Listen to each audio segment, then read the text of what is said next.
la palabra a Belén D., secretaria general del Citrarepa, el sindicato de base de trabajadores de reparto por aplicación en Argentina. Tiene 31 años y es trabajadora de reparto por aplicación para la compañía Rappi. Ella viene llevando adelante estas tareas desde 2020, cuando perdió sus ingresos en pandemia. Durante 2020 y 2021 ella comenzó a organizarse con sus compañeros para conquistar derechos laborales y su reconocimiento como trabajadores. Desde ese momento es una de las organizadoras del primer sindicato de base de trabajadores de reparto por aplicación, que se encuentra en plena pelea para obtener el reconocimiento ante el Ministerio de Trabajo Nacional. Ella organiza acciones por los derechos laborales de los trabajadores de reparto por aplicación y también coordina con trabajadores precarizados de otras áreas. Así que Belén, del Citrarepa, te damos la palabra. Muchas gracias. Gracias, compañeras, compañeros. Muy buenos días. A todos es un honor estar acá, poder ser parte de este primer congreso de trabajadores por plataforma, fundamental para encarar las peleas enormes que tenemos por delante. Yo quiero, ahí aportar a las discusiones y a nuestras reflexiones en el camino de nuestra organización una cuestión concreta que tiene que ver con que estas empresas intentan instalar un modelo de explotación sobre la base de quitar todos los derechos laborales a los trabajadores, y eso es una característica brutal, que nos quieren retrotraer a condiciones laborales de hace 200 años atrás.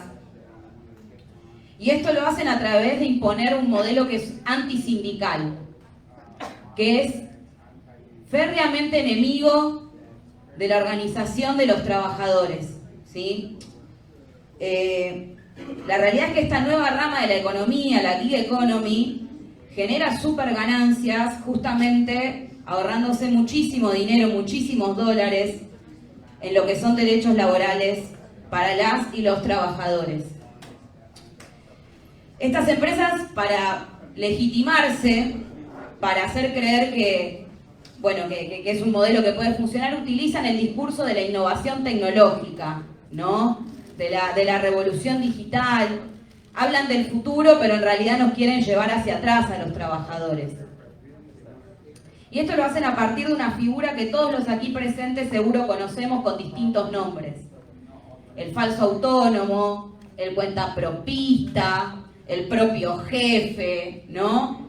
Todas palabras, eufemismos que, nosotros que laburamos, que estamos en la calle, sabemos que no somos nada de todo eso, o al menos empezamos a cuestionarlo. Empezamos a darnos cuenta de que si fuéramos nuestros propios jefes estaríamos bastante mejor seguramente, ¿no? Lo que quiero decir con esto es que lo que hacen es borrar algo muy profundo, compañeros y compañeras, que es la lucha histórica de generaciones de trabajadores y trabajadoras. Borran un montón de conquistas que nos corresponden por nuestra condición, ¿sí? Y eso es algo pérfido y algo muy profundo que hacen estas empresas, robarnos algo que nos corresponde y que ya hemos ganado. En primer lugar, me voy a detener a hacer algo un poco descriptivo de cómo vivimos porque acá venimos también a construir una identidad como trabajadores, a reconocernos, a dar cuenta de que estamos en distintas partes del mundo, pero todos vivimos más o menos lo mismo. Nosotros no tenemos ningún tipo de protección cuando salimos a trabajar, ¿sí? Nosotros no tenemos protección contra los accidentes, las herramientas de trabajo las ponemos nosotros. En Argentina, les cuento una anécdota, un compañero salió a repartir, tuvo un accidente, se cayó de su moto y lo que hizo la aplicación fue preguntarle cómo estaba la pizza, no preocuparse por el compañero. Ese compañero estuvo parado después 3 meses, se quebró la pierna, y ese compañero precario fue el que tuvo que costear los gastos de su recuperación, ¿sí? Tuvo que pagar de su propio bolsillo la cobertura de salud. Y son todos meses, esos 3 meses que estuvo parado, donde no recibió tampoco ningún pago, porque nosotros no tenemos cobertura, ¿no? ART.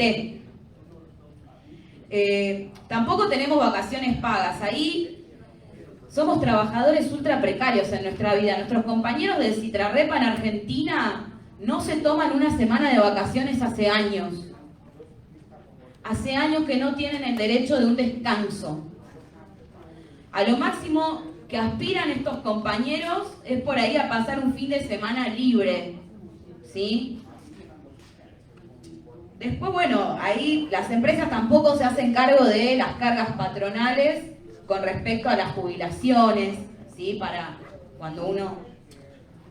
Tampoco existe ningún tipo de cobertura contra el despido.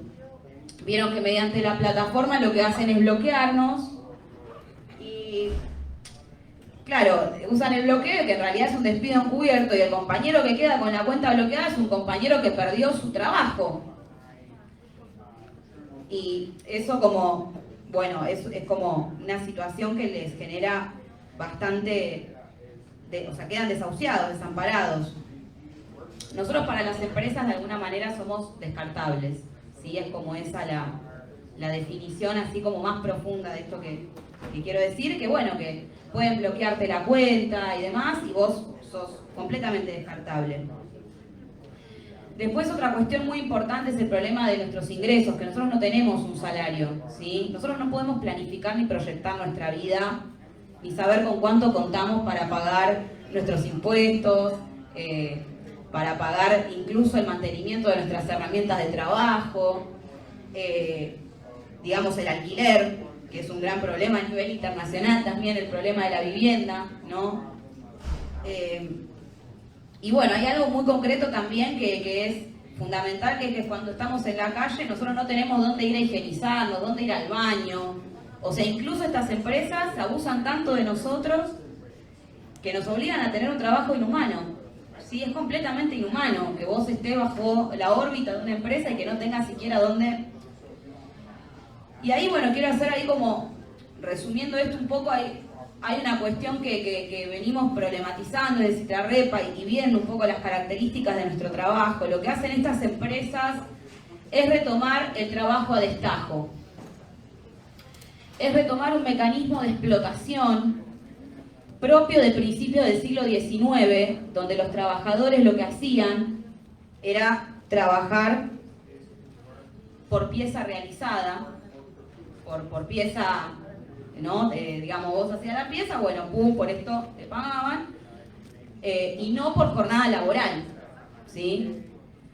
Eso tiene una serie de cuestiones y complicaciones, porque la realidad es que con este trabajo por pieza, por pedido realizado, en nuestro caso por viaje realizado, y con las métricas y el algoritmo que están detrás, somos nosotros mismos los que en última instancia terminamos supervisando la calidad y llevando una mayor eficiencia y al máximo que podemos nuestro trabajo.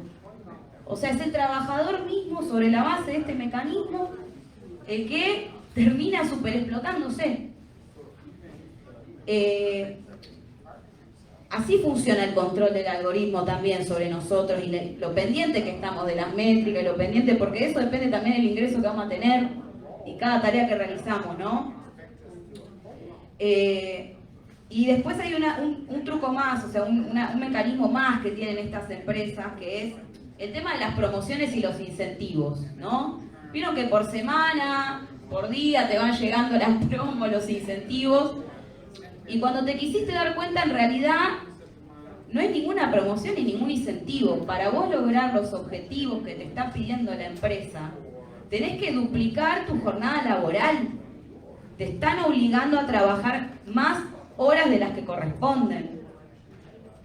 Y eso obviamente que también tiene un costado, digo, hay algo que por ahí no retomé hasta el momento, pero toda esta descripción que vengo haciendo, es completamente ilegal la forma en la que operan estas empresas, porque en todos los países tenemos algún tipo de regulación laboral que regimenta la jornada laboral de trabajo, que regimenta el problema de los aportes sociales, las jubilaciones, y todo esto estas empresas lo hacen de manera completamente ilegal.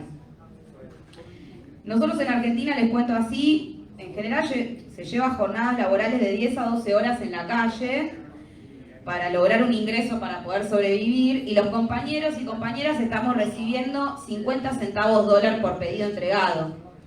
O sea, es realmente una miseria. Para ejemplificar, nosotros tenemos un compañero del sindicato que trabaja 6 días a la semana, un compañero que tiene familia, que tiene que mantener no solo a sí mismo, sino a toda su familia. De esos 6 días a la semana, uno trabaja por ahí 16 horas y los otros 5 trabaja 10 horas. Trabaja en total por semana alrededor de 66 horas y recorre 500 kilómetros por semana, ¿sí? O sea, es realmente... Entonces, bueno, ahí hay una cosa que las empresas realmente están dirigiendo nuestro trabajo a través del algoritmo, a través de la plataforma. O sea, ahí no hay ningún tipo de autonomía, está completamente demostrado que nosotros tenemos una relación de dependencia con las empresas y que esa relación de dependencia la encubren con todo esto, con la figura del autónomo, con el cuento de las nuevas tecnologías, con el cuento del algoritmo. Entonces, desde ese lugar me parece interesante pensar a estas aplicaciones como el capataz del siglo XXI, ¿no? O sea, el capataz era aquel que te latigueaba, que estaba atrás del trabajador adentro de la fábrica, presionándote para que seas más productivo, para que seas más eficiente. Y hoy día el capataz son estas aplicaciones, son los algoritmos.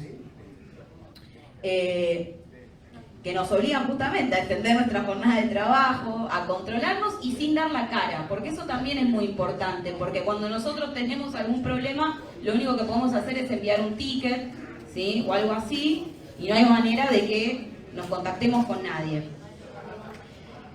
Pero bueno, me gustaría también pensar un poco en relación a esta cuestión de la forma en la que ellos niegan nuestra condición en tanto trabajadores. Porque ahí hay algo también que tiene que ver con cómo operan las empresas. La negación de todos los derechos que nos corresponderían en tanto trabajadores, que se desprenden de años de lucha y organización sindical, de las leyes. ¿Por qué se puede? ¿Cómo es que se puede implementar este modelo? Bueno, justamente porque, en primer lugar, estas empresas hacen un lobby impresionante sobre los gobiernos, sobre los estados.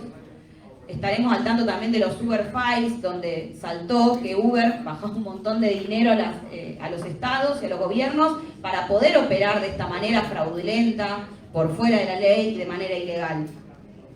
Pero también hay una cuestión fundamental, que es esto que decía en un comienzo del modelo antisindical, del modelo que es antiorganización de trabajadores. Las empresas, por plataforma, desembolsan millones y millones de dólares para evitar extorsionar extorsionar a los trabajadores cuando decidimos organizarnos. Desembolsan millones para generar miedo, para perseguirnos, el famoso union busting, o sea... Y eso es porque no quieren, obviamente, las plataformas les conviene no tener un colectivo de trabajadores que estemos planteando esto que estamos diciendo acá, que nos corresponden derechos, que las empresas tienen una responsabilidad sobre los trabajadores.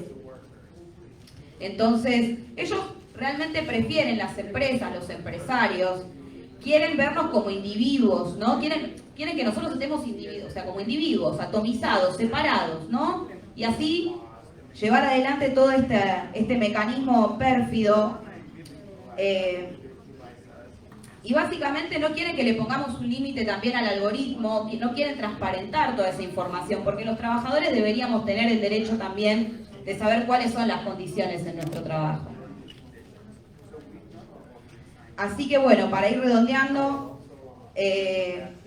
cuento ahí brevemente una experiencia en Argentina. Intentaron regular en la provincia de Buenos Aires, en Argentina, un inicio de regulación, un registro de repartidores, y no lamentablemente, lo primero que hicieron las empresas frente a eso fue empezar a pagar a algunos repartidores, ¿no? Llevarlos de las narices, también algunos manipulados con esto de si se avanza en un registro nos vamos del país, los vamos a dejar sin trabajo, ¿no? Y a partir de eso hicieron una movilización pequeña, o sea, con incluso gente disfrazada de repartidores, para decir que no se avance, ¿no? Y ahí me permito decir también que los sectores que estaban bancando y fogoneando esto son los sectores más conservadores, liberales, que hoy, de ultraderecha, ¿no? Que vemos que están operando en todo el mundo y que son la lacra proempresarial más horrible y con la que también vamos a tener que enfrentarnos. A todo esto lo que quiero terminar, y con esto realmente ya cierro, o sea, pensar cómo respondemos desde abajo, cómo respondemos los trabajadores, cómo nos vamos a organizar. Primero reafirmando nuestra condición de trabajadores, no bajarnos un milímetro de lo que somos, de lo que nos corresponde. Y le respondemos también con este Congreso Internacional, me parece, que es una cosa maravillosa. Porque estas empresas operan con un modelo que es global, que es transnacional, que tiene una característica universal. Entonces nuestra pelea necesita ser también universal, necesita unar fuerzas. Le respondemos con la organización de cada uno de nuestros sindicatos de base que estamos poniendo en pie en todo el mundo. Y bueno, y mientras ellos retoman este discurso individualista, nosotros nos apoyamos en la experiencia y la tradición de lucha colectiva, sindical, de aquellos que han conquistado también a lo largo del tiempo la jornada de 8 horas, que han conquistado la jubilación, que han conquistado el seguro de vida, la salud, la cobertura de salud, todos esos derechos que nosotros sabemos que los trabajadores han sabido conquistar con mucha fuerza y con lucha y con organización. Así que retomando esa organización, nosotros vamos a hacer la pesadilla de estas empresas. Vamos a hacer la peor pesadilla de estas empresas y bueno, y queda demostrado que se puede, porque si los compañeros, estaban acá, que lo van a contar ellos mismos, de Amazon, en Starbucks, los compañeros también en Colombia, sabemos de un montón de experiencias que han logrado el reconocimiento de sus sindicatos, que se han plantado frente a estas empresas enormes con muchísimo dinero, sabemos que podemos ganar y bueno, que para enfrentar este capitalismo del siglo XXI que trae bajo el brazo los algoritmos y este nivel desproporcionado de explotación, tenemos que avanzar en pie en poner un movimiento internacional de trabajadores y trabajadoras que exija este reconocimiento laboral, que exija el reconocimiento de nuestros sindicatos y nuestras organizaciones de base. Y bueno, creo que la unidad internacional es determinante para que los trabajadores y las trabajadoras del mundo ganemos esta pelea enorme en este siglo XXI que recién arranca. Gracias, compañeros y compañeras.